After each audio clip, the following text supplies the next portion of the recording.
ஏற்கனவே ஓடி எல்லாம் கொடுத்துருக்குப்பா. அதை முதல்ல கிளியர் பண்ண சொல்லு. ஆமா ஆமா, அந்த செக் பவுன்ஸ் ஆயிடுச்சே. மாப்பிள்ள போனை கட் பண்ணிட்டு சாப்பிடுங்க. நீங்க அப்புறம் கூப்பிடுங்க, நாளைக்கு சரி சாப்பிடுங்க. எனக்கு மட்டும் போட்டா எப்படி? கமலா எங்க, கவிதா எங்க, ஜீவா எங்க, ஒருத்தரையும் தனித்தனியா கூப்பிடணுமா? கூப்பிடுங்க எல்லாரையும். மாப்பிள்ள என்ன? கமலாவை கூப்பிட்டீங்க, கவிதாவை கூப்பிட்டீங்க, ஜீவாவையும் கூப்பிடுறீங்களே, எப்படி? ஜீவாவை கூப்பிட்டேனா? என்ன பண்றது, 27 வருஷ பழக்கம், மறக்க முடியல. மறந்து தொலைன்னு இந்த மூளை எனக்கு சொல்ல மறந்துருச்சு. மூளைக்கு மறந்து போச்சா இல்ல மனசுக்கு மறந்து போச்சா? இத பாருங்க மாப்பிள்ள, நான் உங்களை மருமகனா நினைக்கல, மகனா நினைக்கிறேன். நான் 2 வார்த்தை சொல்லலாமா? என்ன சொல்ல போறீங்க? வேண்டாம், ஜீவாவை பத்தி பேச வேண்டாம். நான் தான் வேண்டான்னு வச்சாச்சு இல்ல அவனை. நாம வேண்டான்னு நினைச்சா தூக்கி போடுறதுக்கு அவன் என்ன பொருளா? உங்க மகன், நீங்க 27 வருஷம் தூக்கி வளர்த்து ஆளாக்கினவன். கல்யாணத்தை தவிர மத்தபடி உங்க கனவை நனவாக்கினவன். அவன் கட்டிக்கிட்டு வந்தப்போ நாங்களும் தான் கண்ணீர் விட்டோம், மூஞ்சியை திருப்பிக்கிட்டோம். ஆனா அதுதான் உண்மைன்னு தெரிஞ்சதுக்கு அப்புறம் நானும் கமலாவும் கவிதாவும் அவங்களை ஏத்துக்கலையா? பாருங்க, மறுபடியும் சொல்றேன், ஜீவாவை பத்தி யாரும் இந்த வீட்டுல பேசக்கூடாது. அதானே? உங்க நினைவுல இருந்து அவன் போகலங்கும் போது கூட பிறந்த ஏன் நினைவுல இருந்து அவன் எப்படிப்பா போவான்? ஊட்டி வளர்த்த பாசம் எப்படி மறக்க முடியும்? கோபம் வந்தா 4 நாள் பேசாம இருங்க, 4 வருஷம் பேசாம இருங்க, எல்லாம் 4 சோத்துக்குள்ள நடந்திருக்கணும். அதை விட்டுட்டு இப்படி வெளியில விட்டுட்டீங்களே. அவன் மேல நான் இங்கதான் எதுக்கு தான் உட்காந்து சாப்பிடுவான், அங்கதான் தலை வருவான். ஸ்கூலுக்கு போகும்போதும் காலேஜுக்கு போகும்போதும் அவனை அனுப்புனது அவன் என் காலில் விழுந்துக்கும். எல்லாத்தையும் மறக்கணும் பாக்குறேன், சனியை மறக்க முடியலையே. என்ன பண்ண சொல்றீங்க? மன்னிக்க சொல்றேன், மன்னிச்சு பெரிய மனசு பண்ணி ஏத்துக்குங்க. மன்னிக்க மாட்டேன், என்னால மன்னிக்க முடியாது. மன்னிக்கிற காரியமா பண்ணிட்டு போயிருக்காம இந்த வயசு வந்த பொண்ணு ஊத்தி நின்றுட்டு இருக்கா, அவளுக்கு கல்யாணம் பண்ண முடியாம தவிச்சுக்கிட்டு இருக்க. இவன் யாரையோ ஊத்தி இழுத்துட்டு இருந்து கல்யாணம் பண்ணிக்கிட்டான்.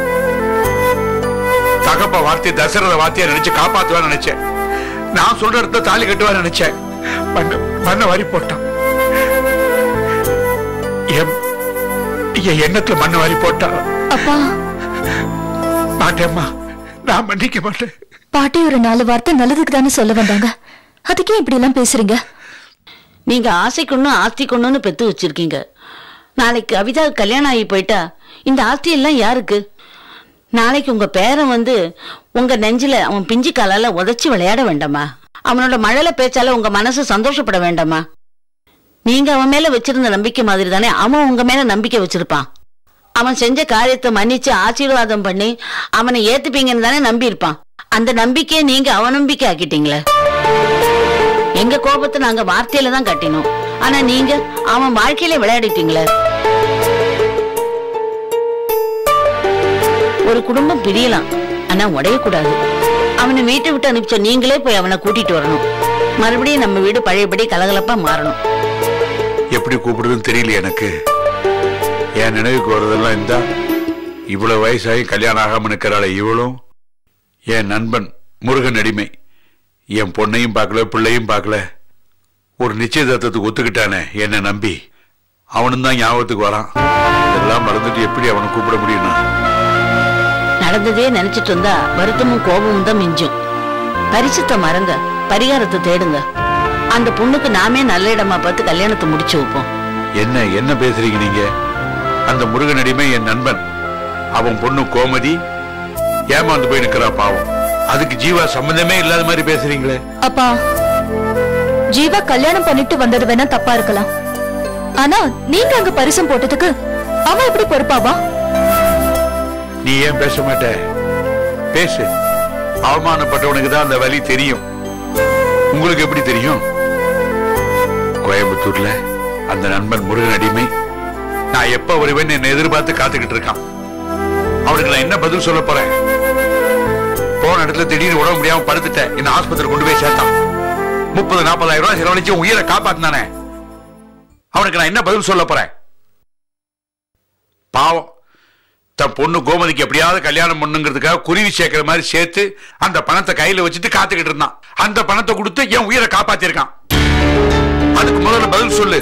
அதுக்கப்புறம் நம்முடைய நியாயம் தர்மம் இதை பத்தி எல்லாம் பேசலாம்.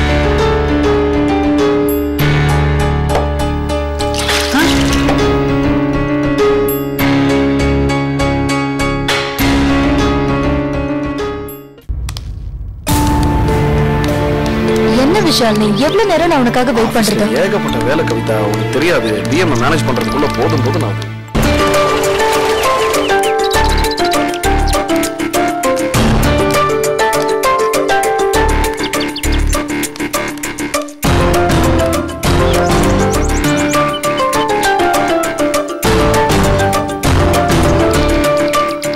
வண்டி எடு.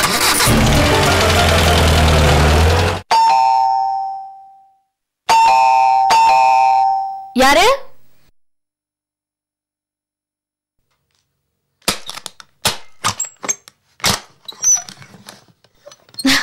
வாங்கம்மா. என்னம்மா சேர் எல்லாம் கொண்டு வந்திருக்கீங்க? ஒண்ணும் இல்லம்மா, 2 பொருளை சேர்த்தா வீடு நிறைஞ்சிடும் இல்லையா, அதான்.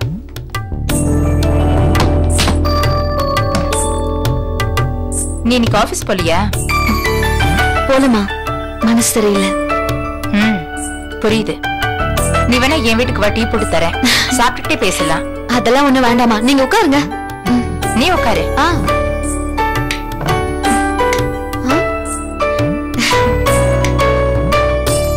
புது வீடு, ஃபேன் சுவிட்ச் எதுன்னே தெரியல.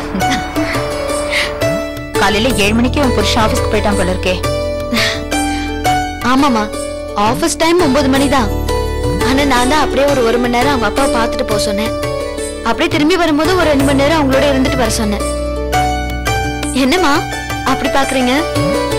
இல்ல, எட்டிக்காரியா இருப்பேன்னு பார்த்தா இப்படி பைத்தியக்காரியா இருக்கியே. தனியா அனுப்பாதம்மா, பிரிச்சிடுவாங்க. வீட்டை விட்டு போன்னு சொன்னாலும் அவங்களுக்கு மகன் வேணும், மருமக வேண்டாம்.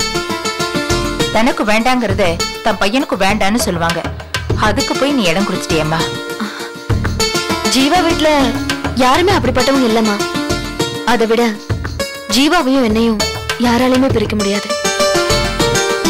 நம்பிக்கை வேற, மூட நம்பிக்கை வேற. நீ புரிஞ்சுக்குவேன்னு நினைக்கிறேன். அம்மாடி, குடிக்க கொஞ்சம் தண்ணி கூட. இதை எடுத்துட்டு வரேன்.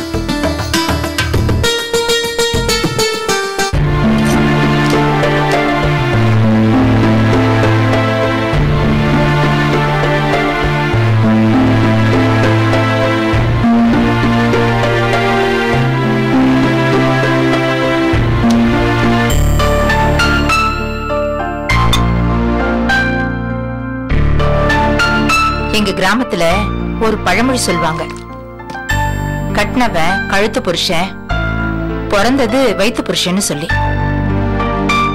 ஒரு தாய் என்னைக்கு அனாதையாகிற தெரியுமா? அவ புருஷன் அவளை விட்டு போனப்புறம் கூட கிடையாது. அவளோட பிள்ளைக்கு கல்யாணம் ஆனதுக்கு அப்புறம்தான் அவ அனாதையாகிறா. புருஷங்கிற உறவு அசல் ரத்தம், பந்தம். மகங்கிற உறவு சொந்த ரத்தம், பாசம். எந்த ஒரு பொண்ணும் பந்தத்தை கூட பறி கொடுத்துருவா, பாசத்தை பறி கொடுக்க மாட்டா. இதுதான் உலக நியாயமா? புரியுதா? அவங்க அம்மா வீட்டுக்கு போறதுன்னா நீ அவன் கூட போமா. அவனை தனியா அனுப்பிட்டு என்ன மாதிரி பைத்தியக்காரி ஆடாத. பெரிய மனசு, நம்பிக்கை, இதெல்லாம் பைத்தியக்காரத்தனம். கவிதாக்கு நல்ல இடத்துல கல்யாணம் பண்ணி கொடுக்கணும்னு நினைக்கும் போது இதெல்லாம். கவிதாவும் நல்ல பொண்ணுதான், உன் புருஷ மாதிரி. அவளுக்கும் ஒரு நல்ல வாழ்க்கை அமைச்சு கொடு, வேண்டான்னு சொல்லல. அதுக்காக உன் புருஷன் அங்க தனியா அனுப்பி வச்சுட்டு நீ உன் வாழ்க்கையை கெடுத்துக்காத. வேண்டாமா, மத்தவங்கள மாதிரி நாமளும் சுயநலவாதியா பேச வேண்டாம். நம்ம வாழ்க்கை என்னன்னு நமக்கு தெரியும் இல்லையா? தப்புமா. அவங்க உங்க வாழ்க்கை, அவங்க உங்களுக்கு பாடமோ படிப்பனையோ இல்லம்மா. ஒருத்தர் பட்ட கஷ்டம்தான் இன்னொருத்தருக்கு பாடம் படிப்பின. நான் பட்ட கஷ்டங்களை நீ படக்கூடாது. அதுக்காக தான் சொல்றேன். எனக்கு பொண்ணு இல்ல. விஷாலுக்கு அப்புறம் என்னோட வாழ்க்கையில விதி விளையாடாம இருந்திருந்தா உன்ன மாதிரி ஒரு பொண்ணை பெற்றிருப்பேன். உன்ன மாதிரியே வளர்த்திருப்பேன். கவலைப்படாதீங்கம்மா. ஐயோ, கரண்ட் கட் ஆயிடுச்சு. நானும் உன்ன மாதிரியே உறவுகளால ஒதுக்கி வைக்கப்பட்டவதா. நானும் கல்யாணம் ஆன 2 வருஷம் சந்தோஷமா தான் வாழ்ந்தேன். அதுக்கப்புறம் எங்க வீட்டுக்காரோட பாட்டி திடீர்னு இறந்துட்டாங்க. சாவுக்கு போயிட்டு வரேன்னு சொல்லிட்டு போனவர் தான் அடுத்த நாள் வரேன்னு சொல்லிட்டு போனாரு. அதுக்கப்புறம் 16 நாள் கழிச்சு வரேன்னு சொன்னாரு. வரல. 1 மாசம் ஆச்சு. என் கை குழந்தையோட அவரை பாக்குறதுக்கு நான் ஊருக்கு போனேன். அப்பதான் தெரிஞ்சது அவங்க சொந்தக்காரங்கள்லாம் சேர்ந்து அவருக்கு வேற ஒரு கல்யாணம் பண்ணி வச்சுட்டாங்கன்னு. அதுக்கப்புறம் அவரும் போய் சேர்ந்துட்டாரு. பச்சை குழந்தை கையில கொள்ளி வாங்கிட்டு போனாங்க. அதுக்கப்புறம் அர்த்தம் இல்லாத போவும் போட்டு எதுக்குன்னு நானும் தூக்கி போட்டுட்டேன். கவலைப்படாதீங்கம்மா. விஷால்னால கண்டிப்பா நீங்க படுற கஷ்டம் எல்லாம் போயிடும். இதோ நான் சொன்ன உடனே கரண்ட் வந்துருச்சு பாத்தீங்களா? நான் வேறம்மா, நான் என்னோட சோ கதையை சொல்லி பொண்ணை வேற அப்செட் பண்ணிட்டேன். அதெல்லாம் ஒண்ணும் இல்லம்மா. சரி, ஏதாவது விசேஷம் உண்டா? அது கவிதாக்கு கல்யாணம் ஆகுற வரைக்கும் எதுவும் வேண்டான்னு சொல்லிட்டேன். பைத்திய மாதிரி பேசுறியே. நீங்க 2 பேரும் தனியா தானே இருக்கீங்க. உங்களுக்குன்னு ஒரு சொந்தம் வேண்டாம்? இத பார், இப்போ 1-2 பேர் தான் உங்களுக்காக சப்போர்ட் பண்ணிட்டு இருக்காங்க. நாளைக்கே உங்களுக்கு ஒரு குழந்தை பிறந்துருச்சுன்னா எல்லாரும் வந்து உங்களுக்கு சப்போர்ட் பண்ணுவாங்க. மாங்காய்க்கு வழியே பாரு. நான் அடுத்த தடவை கபாலீஸ்வரர் கோவில் விபூதி கொண்டு வந்து கொடுத்தா நீ எடுக்க கூடாது. சாப்பிடணும். சாம்பல் இனிக்கணும். விஷால் வந்துட்டான்னு நினைக்கிறேன். நான் கிளம்பட்டுமா? காஃபி குடிச்சிட்டு போங்கம்மா. பரவாயில்ல, நான் இன்னொரு நாள் வந்து குடிக்கிறேன். என்ன? ரொம்ப நன்றிமா. வரேம்மா. சரிங்கம்மா.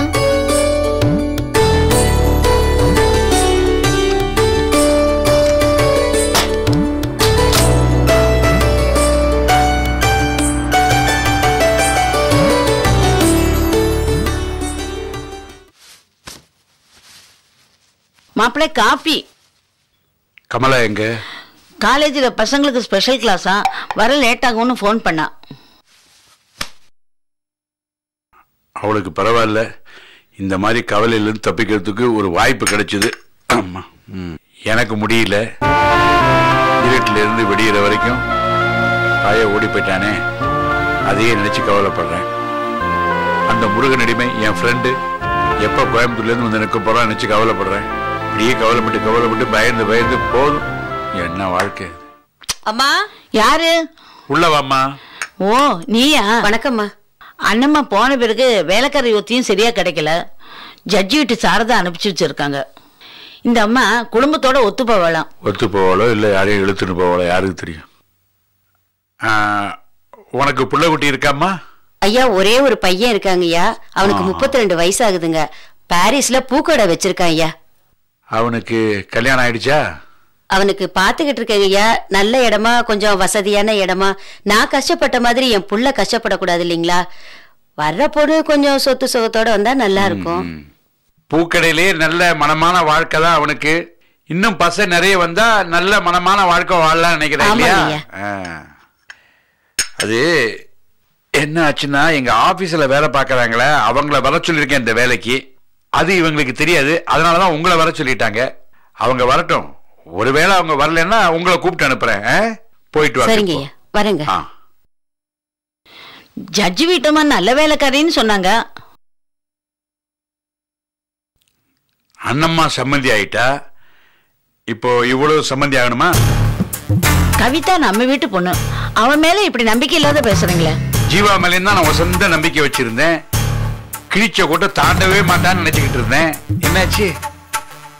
இந்த காலத்துல யாரையுமே நம்ப முடியல. என் கவலை எனக்கு.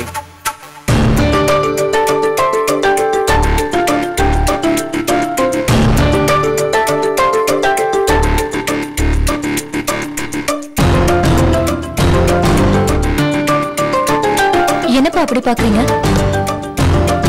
இல்ல இதை கேட்கலாமா இல்ல வேண்டாமான்னு ஒரு தயக்கம். பரவாயில்ல, கேளுங்க. தப்பா எடுத்துக்காத. அரண்டவன் கண்ணுக்கு இருண்டதெல்லாம் பெயின்னு சொல்லுவாங்க இல்லையா, அந்த மாதிரி ஒரு நிலைமையில நான் இருக்கேன். அதான். நீங்க எதுவா இருந்தாலும் என்ன கேளுங்க. இல்ல இதுவரைக்கும் நான் உன்னை எங்கேயும் எந்த ஆம்பளை கூடயும் சேர்ந்து பார்த்ததே கிடையாது. ஆனா இன்னைக்கு நம்ம ஜீவாவோட ஃப்ரெண்டு விஷால் கூட நீ பேசிட்டு இருந்ததை நான் பார்த்தேன்.